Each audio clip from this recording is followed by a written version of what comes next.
anyways, what can we talk about? Oh yeah,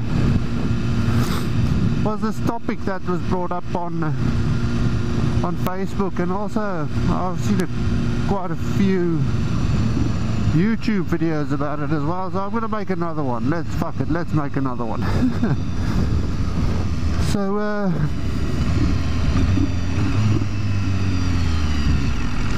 this guy was asking about his friend. Now I don't know if it was for him or his friend, but he was asking, would it be a good idea to put his friend on the S1000RR? The fastest he's ever gone is like 80 miles an hour, which I don't know how much 80 miles an hour is. Is that like 100, 120? I don't know.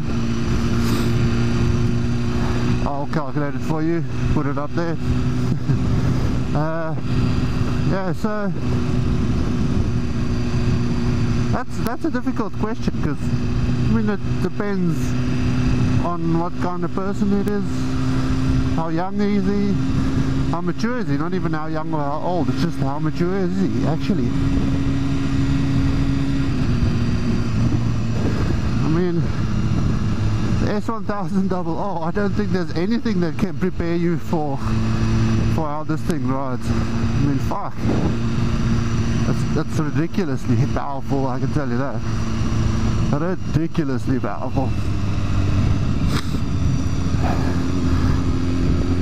So, okay, well, basically what it was down to is, with all the electronics and rider aids that this thing's got, would you say it would be a good bike to learn on?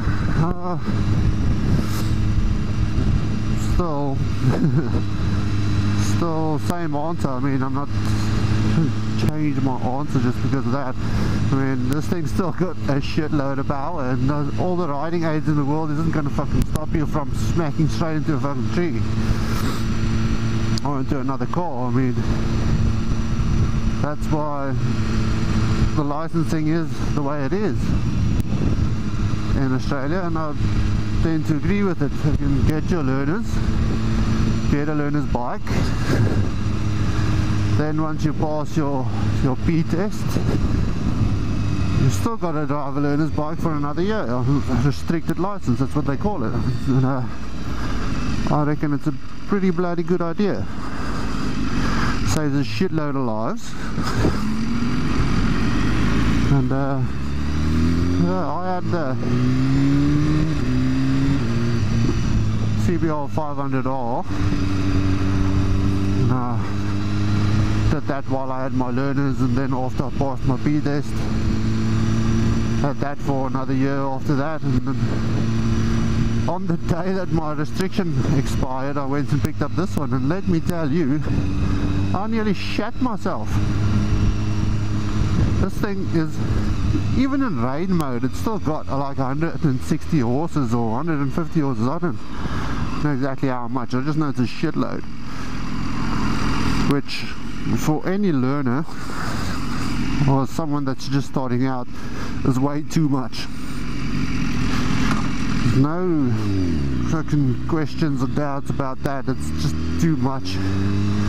Maybe I learned on the 500, because I can tell you I made a shitload of mistakes, and there was a few times that it came pretty close where I was almost on my arse, you know, especially going on the hill ride and such. You've got to get that confidence built up, because that's, for me, that's what it's about. It's the confidence. If you don't have enough confidence, you're going to see your arse. If you've got too much confidence, on the other hand, you'll also see your arse, which works both ways. But yeah, it's an interesting concept. I mean, people get really passionate about the topic, I suppose. I mean, that's one of the top topics in on that page, that S1000RR page.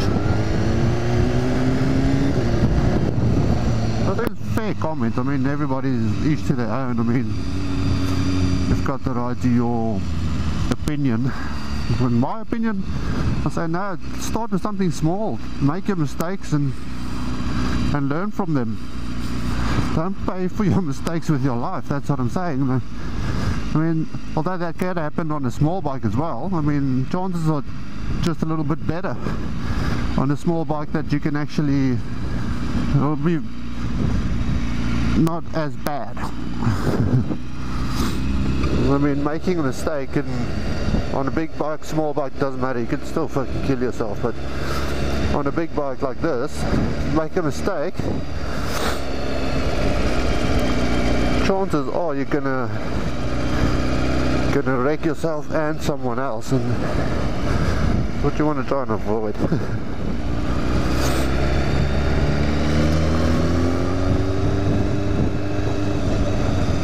I mean, also age plays a major factor.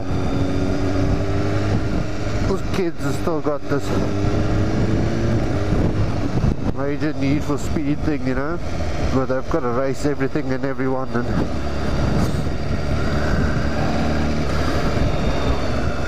with this BMW, you want to be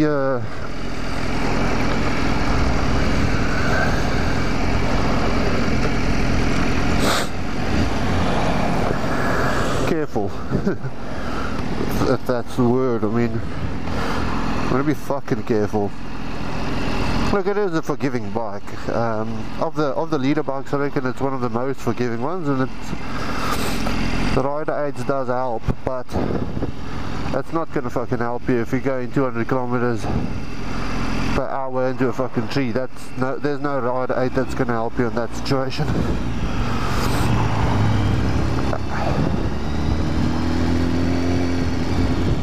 That's the beauty of the smaller learner bikes, is that it doesn't get to that speed.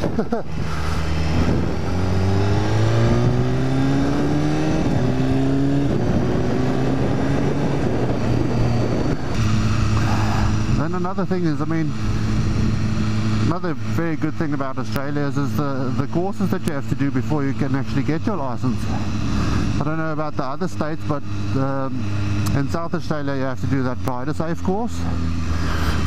And that teaches you a shitload about looking out for other people and preempting what other people's going to do. Because at the end of the day, your life is in other people's hands. And without being funny, I don't like my life being in the hands of some of these fucktards.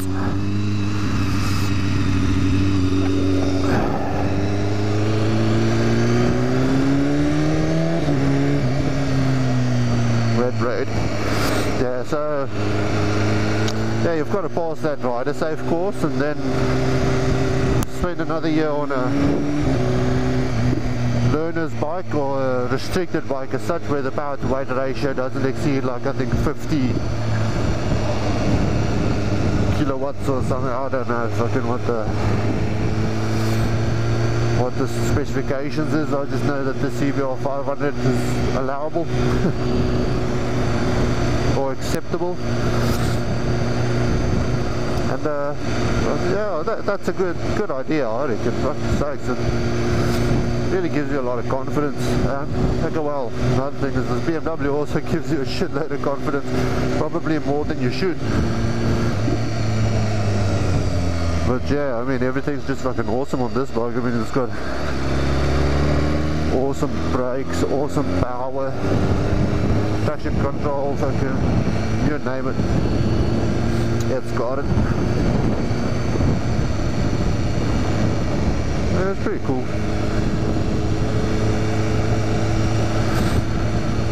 Then also, I mean, yeah, we're talking about the training. I mean, do as much fucking training and courses as you fucking can. Like, obviously we have to do the rider safe course here in Australia, or South Australia at least. I don't know about the other states, so it'll probably be the same. But another thing I also did is I went the track days. That also helped like a shitload for my confidence. But don't just go and do the track day, take the tuition as well. I mean, they teach you shitloads of important things that you need to know, like your body position on the bike and where you've got to be looking at. Obviously they teach you that when you do the rider safe course as well, but So just reiterate it and puts it into your thick skull. See, it's quite important. It also makes you more aware. And obviously also if you do the track days, you get that speed thing out of your system.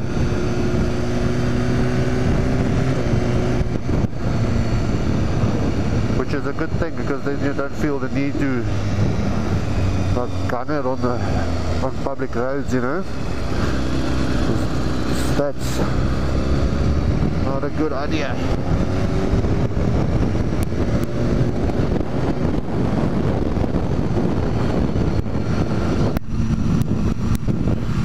Yeah, so anyways, I've got a track day coming up on Sunday. Hopefully, if the weather's okay, I'll go and do it. So I'll make a video to basically tell you how to prepare for the track day and give you a few tips and pointers, what to do, what not to do. Not that I'm a professional, just my fucking 5 cents worth.